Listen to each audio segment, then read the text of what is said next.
법원 유리창을 깨고 소화기로 보안문을 부쉈던 일명 녹색 점퍼 남성. 어제 이 남성이 경찰에 체포됐습니다. 폭동 14일 만입니다. 경찰의 조사로 이 남성이 JTBC 기자가 아니라는 사실도 명명백백하게 드러났습니다. 그리고 이 사건의 배후로 지목되는 전광훈 씨의 경찰 조사가 임박했다는 분석이 나옵니다. 나를 체포한다 그래요. 어떤 언론은. 아니 내가 체포당할 만한 그런 죄를 졌어요. 나는 국민저항권밖에 말한 게 없잖아요. 경찰들께 물어보란 말이야. 우리가 언제 해산했는가? 8시에 해산했어요. 그리고 구속영장이 떨어진 것은 새벽 3시야. 새벽 3시에 애들이 거기 남아있다가 진압해서 들어간 것은 우리 단체가 아니에요. 전 씨는 국민 저항권밖에 말한 게 없고 일찍 해산을 했다며 폭동 세력과 선을 그었습니다. 격한 단어로 항변하기도 했습니다. 근데 이걸 뭐 하다 안 되니까 뭐 이석기 내란죄를 막 연결시키려고 별 다 떠는데 이석기 죄하고 내 죄하고 똑같아? 경찰은 전 씨가 폭동의 배후에 있는지를 조사하는 한편 JTBC 기자가 폭동에 가담했다는 허위 사실이 유포된 건과 관련해서도 수사에 착수했습니다. 네, JTBC 기자에 대한 가짜 뉴스이기 때문에 다루는 게 아니라요. 이런 가짜 뉴스는 터무니없는 것임에도 불구하고 계속해서 본질을 흐리는 그런 양상으로 확산됐기 때문에 이 점을 저희가 좀 강조해서 전해드린다는 점을 말씀을 드리겠습니다. 경찰이 일단 빠르게 수사는 하고 있는 것 같아요. 네. 아무래도 이제 워낙 그 서부지법 백색 테러 이후에 이게 사법 질서나 법치 시스템에 대한 그 국민적을 주장하는 조금은 과격한 보수 지지층의 행동들이 도를 넘어섰습니다. 그렇기 때문에 그 주동하는 세력을 빨리 경찰력을 통해서 이끌어나지 않으면 계속 지속될 우려가 있다라고 판단한 것 같고요. 전형적으로 지금 보면 그 폭도들 중에 뭐 JTBC 기자가 있었다라고 알리고 막 가짜 뉴스를 퍼뜨렸잖아요. 예. 이게 지금 이 전광훈 씨가 이끄는 태극기 부대의 운영 방식인 것 같아요. 그러니까 뭔가 본인들은 잘못이었고 이거는 언론사 기자들이었고 또 뭐 이 경찰들이 본인들을 막 자극을 시켜서 이렇게 만들었고 이런 가짜 뉴스를 통해서 진실과는 의미가 없습니다. 이거를 통해서 본인들끼리 이거를 자양분 삼아서 조직을 더 강화한다고 생각해요. 예. 이거는 우리가 여기서 언론을 통해서 밝혀졌다 하더라도 거짓말이라고 할 겁니다. 그리고 그들은 이거는 우리 조직을 해하기 위한 어떤 또 다른 가짜 뉴스다 이렇게 받아치기 때문에 저는 이런 부분에 대해서는 폭도들에 대한 아주 엄중한 책임도 물어야 되나 전광훈 씨에 대한 그 어떤 사법적인 처분도 아주 단호하게 내려야 된다고 봅니다. 아까 이석기 얘기가 나왔잖아요. 그보다 더합니다. 이석기는 내란을 음모했다는 부분으로 해서 사전에 어떤 폭동이 있었던 게 아니라 그런 걸 논의했다는 걸로 해서 정당 해산이 되고 수감 생활을 했거든요. 근데 지금 정광훈 씨를 보면 최근에 뭐뭐뭐 죽여 이런 그다음에 국민저항권 예. 이런 얘기들을 하고 있고요. 지금 정광훈 씨가 뭐 8시간에 해산했다고 하나 본인의 교회의 특임전도사라고 하는 분이 영장 판사 서부지법 거기를 침범했다는 게 특정이 되지 않았습니까? 그랬을 때는 연관성이 아예 없다라고 보기 힘들어서 아주 사법기관의 어떤 엄중한 수사와 처벌이 신수가 이루어진다. 그렇게 예. 보고 있습니다. 예. 네, 녹색 점퍼남이 JTBC 기자가 아니면 정말 다행이죠. 그리고 언론사가 만약에 본인이 폭력을 일으키고 그를 취재해서 폭력을 우리가 목격했다는 식으로 보도하면 그거는 굉장히 이제 문제가 되는 겁니다. 형사적으로 문제가 되고 언론사가 문 닫을 수 있는 굉장히 심각한 문제죠. JTBC 기자가 아니라면 정말 다행이다라는 말씀을 드리고요. 폭력은 어떠한 경우에도 정당화될 수가 없습니다. 그렇지만 허위 사실 유포라는 이런 포인트에 대해서는요. JTBC뿐만 아니라 다른 방송사들도 과거에 김만배 씨의 가짜 뉴스를 적극적으로 보도한 선례가 있습니다. 이런 식으로 허위 사실 유포가 있을 경우에는 철저한 팩트 체크와 검증이 따라야 한다. 어느 쪽에 대해서는 팩트 체크를 느슨하게 하고 어느 쪽에 대해서는 팩트 체크를 빡세게 한다. 이렇게 해가지고 균형 있게 팩트 체크하지 않는다 그러면 국민들은 아마 수용하지 않을 것이라는 말씀드립니다. 자, 전광훈 씨 얘기가 나왔는데 나는 국민 저항권 정도로 얘기한 것이지 뭔가 그걸 사주하거나 폭동에 관여한 것은 없다라고 주장을 하고 있습니다. 지난달 18일에 어떤 이야기를 했는지 그리고 최근에 경찰 수사가 이어지면서 또 어떤 발언이 이어지고 있는지 한번 이어서 들어보겠습니다. 국민저항권이 완성되었습니다. 서부지방법원 주소를 한번 띄워주세요. 자, 우리는 빨리 그쪽으로 이동을 해야 됩니다. 8시에 다 해산했어요. 영상에 보면 다 나온다고. 마포 경찰서 경찰들께 물어보란 말이야. 우리가 언제 해산했는가. 그리고 구속영장이 떨어진 것은 새벽 3시야. 새벽 3시에 진압해서 들어간 것은 우리 단체가 아니에요. 우리하고 관계가 없는 거예요. 네, 정광훈 씨가 서부지방법원 주소를 띄워달라고 해서 이제 당일날 그 주소를 알리고 집결을 유도한 것으로 보이는 발언을 했는데 최근 들어서 어제입니다.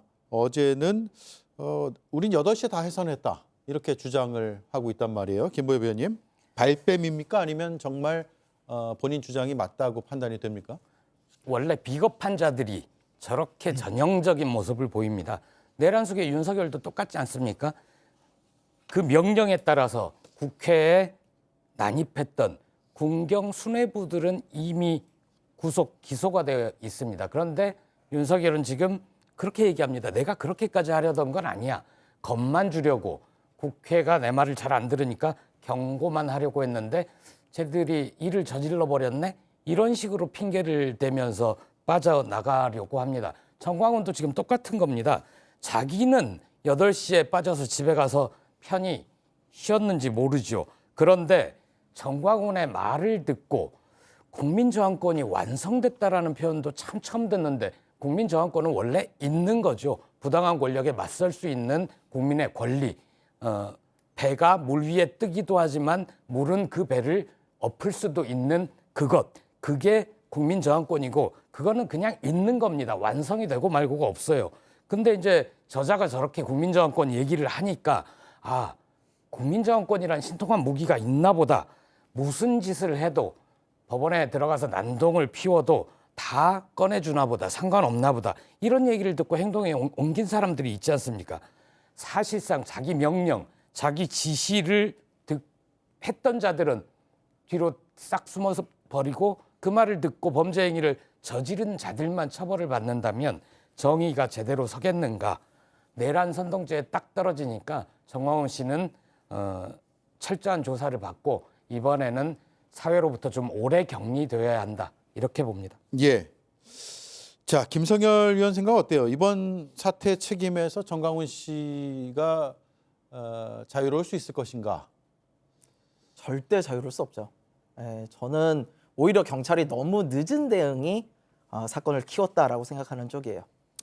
이런 식의 선전성동을 계속해서 내비두기 때문에 그런 거에 감화된 혹은 세뇌된 이런 사람들이 결국엔 테러를 하게 되는 겁니다.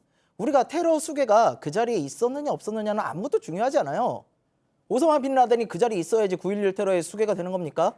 그런 거 아니에요. 그 사람이 평소에 어떤 거를 지시를 하고 어떤 사상을 주입했느냐. 이번 그 서부지법 폭동에는 미성년자도 끼어 있어요. 미성년자, 이 사람에게 누가 어떤 사상을 어떻게 주입했는지 그거 굉장히 중요한 내용입니다. 이런 내용들이 이제 드디어 법적 처벌을 받게끔 된 거예요. 그러다 보니까 이제 본인께서도 정광훈 씨 본인도 이제는 좀 내가 처벌을 받을 수 있겠구나라는 무서움이 오니까 8시 예산했어. 우리 단체 아니야. 이거 조사하면 다 나와요. 다 나오니까 이제 법의 처벌을 잘 받아주셨으면 좋겠고요. 표현의 자유를 주장하며 내가 무슨 말을 하던 상관없다라는 분들이 있어요. 표현의 자유의 가장 중요한 부분은요. 공동체의 안녕을 해하지 않는 선에서만 해야 되는 거예요. 우리가 반나치 그리고 인종차별 이런 것들에 대해서는 표현의 자유를 엄격하게 규제를 하는 게 전 세계적인 내용입니다. 이거 마찬가지인 거예요. 내란 선동 이런 거는요. 표현의 자유가 아니라 우리 공동체의 안녕을 해칠 수 있기 때문에 엄하게 처벌을 해야 돼요. 그런데 우리 경찰과 검찰이 이거에 대해서 너무 안이하게 대처를 해왔어요. 지금 현대사회에서는요. 중요한 게 호환 마마가 아니라 극우 유튜버와 선전선동이에요. 이런 것들을 정확하게 잡아야지만 나라가 바로 서고 법치주의가 바로 설 수 있다. 이번 기회에 철저하게 처벌해 주길 바랍니다. 예. 자, 그 지난 주말에 집회를 보면 탄핵을 반대하는 집회가 여러 곳에서 열렸거든요. 이전에는 한남동이나 혹은 공수처 앞이나 헌법재판소 앞이나 이렇게 좀 집결하는 장소가 모였다면 서로 좀 나뉘는 양상이 나타나고 있습니다. 그런데 그 집회에서 나오는 발언을 보면 다른 집회를 겨냥하는 듯한 그런 표현들이 등장하거든요. 일단 들어보겠습니다. 토요일 날은 무조건 광화문으로 모여야 되는 Independent rallies. 것입니다. However, on 손현보 목사님 잘 들어. and especially Pastor Sonia, please 애국 listen up. 운동에 대해서 날 따라오려면 Regarding this 앞으로 one thing, patriotic movement. 10년 공부해도 나를 못 따라와. If you 못 want to follow 따라와. after evil, 나는 cannot 세 follow 번 to- 깜빵 갔다 온 And the man 사람이야. who was 네, 광화문파, 여의도파 이렇게 나눴다고 지금 분석들이 나오고 있는데 서로 등을 돌린 걸로 보이세요? 점점 이제 돌려가고 있는 것 같습니다. 왜 그럴까요?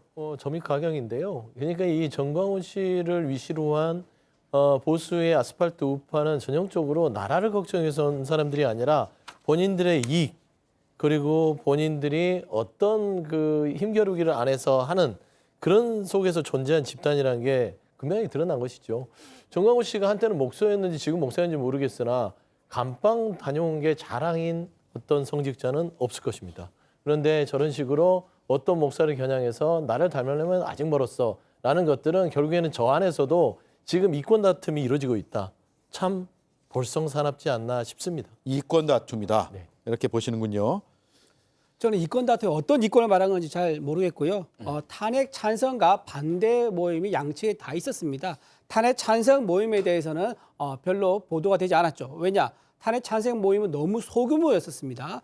반대로 탄핵 반대하는 모임은 굉장히 대규모였죠. 대규모였다 보니까 아무래도 탄핵을 찬성하는 쪽에서는 대규모 집회에 대해서 뭔가 흠집을 잡고 싶은 이제 그런 생각이 있는 것 같아요. 그런 면에서 탄핵 대규모 반대하는 그런 모임을 폄하하는 발언을 지하지 않는다 그렇게 생각합니다. 네, 탄핵 찬성 집회가 탄핵 소추 찬성 집회를 말씀하신 거예요? 아니면 그 이후에? 그렇죠. 탄핵을 찬성하는 이제 민주당의 세력들이 있지 않습니까? 거리에 나와가지고 신고를 했는데 그렇게 수가 많지는 않다. 그렇게 지금 확인이 되고 보도도 됐습니다.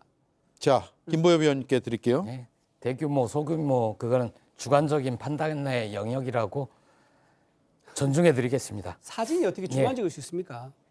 그 많이들 나오세요. 그럼 여론은 주관적입니까? 여론조사에서는 왜 그리 탄핵 찬성이 압도적으로 많습니까? 여론조사에서 이재명 대표 절대 안 된다가 60% 가까이 됩니다. 무슨 얘기만 하면 왜 이재명 대표 자, 얘기만 그렇게 하세요? 지금 네, 저희 네, 주제에 맞지 않는 알겠습니다. 내용일 예. 수도 있으니까요. 아니, 시간이 많이 없어요. 예, 저도 이 부정선거 음모론을 선동하는 자들, 단체들, 그 사람들이 과연 부정선거가 일어났다고 믿고 그렇게 얘기를 하는 걸까라는 의심은 좀 합니다. 왜냐하면 부정선거 얘기를 강하게 할수록 더 사람이 모이고 돈이 모이고 그것은 이권하고 연결이 될 수 있습니다.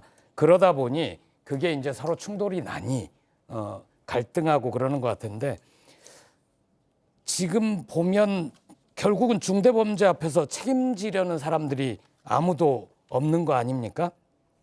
평소 자기 생각에는 자기보다 능력도 떨어지는 자가 저렇게 많은 사람들을 모으고 이권도 가져가고 돈도 챙겨고 가고 그러니까 비난하고 갈등하는 것 같습니다. 그 사람들 수준이 딱 그 정도입니다.